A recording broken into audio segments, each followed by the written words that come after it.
I like the idea of representing something that is not representable, you know, in terms of making exhibitions or working with things and trying to go somewhere where you cannot go, because the animal has always been of very strange interest in the sense that it's so close and so far at the same time. It's incomprehensible.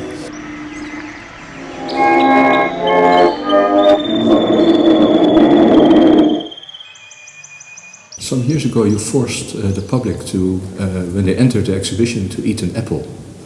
Can you tell something about this idea, or what did you want to obtain with this? It was called geluk, glück in German. In English it's translatable into happiness, fortune and luck. It's all meaning the same. Or the word has three meanings in English. And people were not forced to eat the apple, but the apple was a proposition. I think the whole idea for this was mainly that you try to tune people on a level of, in a certain mood level that I often see when I go to the movie theater, when people go out of the film, they come out of the film that you're going to see now.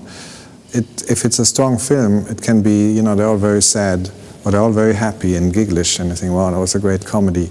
So I always found this very interesting to see how you can synchronize moods.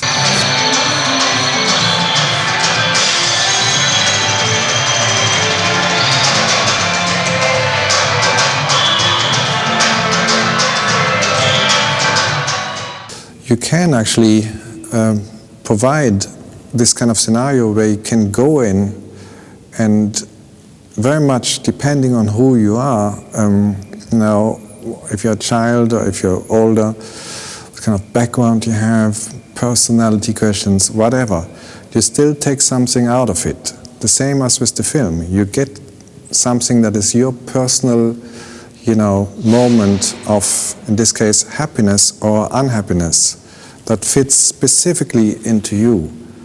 And almost like a kind of missing link, something that you need to get from the outside. And to provide that through an art exhibition I found extremely interesting.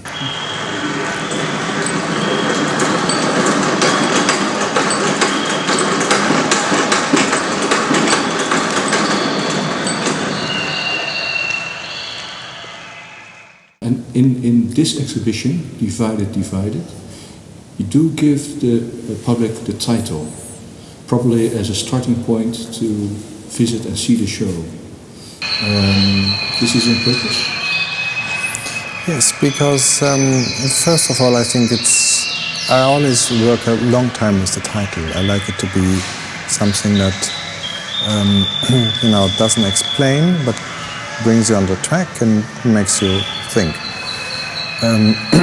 Then the level of division here is very different in dependence on the work. Some things are just divided in two.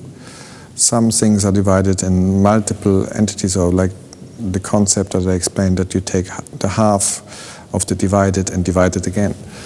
So it has different levels. And again, here you can approach this in completely different ways. The divided is just one possibility. You can go here with a mathematical mind and understand the logarithmics of the spiral, the swinging spiral that we've been hanging up here. But you really don't have to. It's enough if you go in there and you just feel the slight vibration that it has, because it doesn't touch the ground, which is then affecting the perception of yourself. Something which is called proprioception, which is how you position yourself in space. It's not only based on visual information, as we know, but also on inner things that nobody really knows how they work, but it's like a sense, you know, something that keeps you upright, keeps you from falling down. Even if the whole room you're standing in would start to tilt, you would not go with the room. In contrast to children up to the age of 2 or like 3 years old, who only depend on visual information, and they would fall if the walls would start to tilt. But in this curve, it is interesting that you still have this visual information that affects you.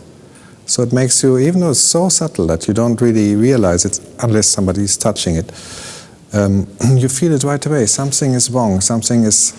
And, you know, I like this moment when something that you take for given is somehow losing its ground. And it's like,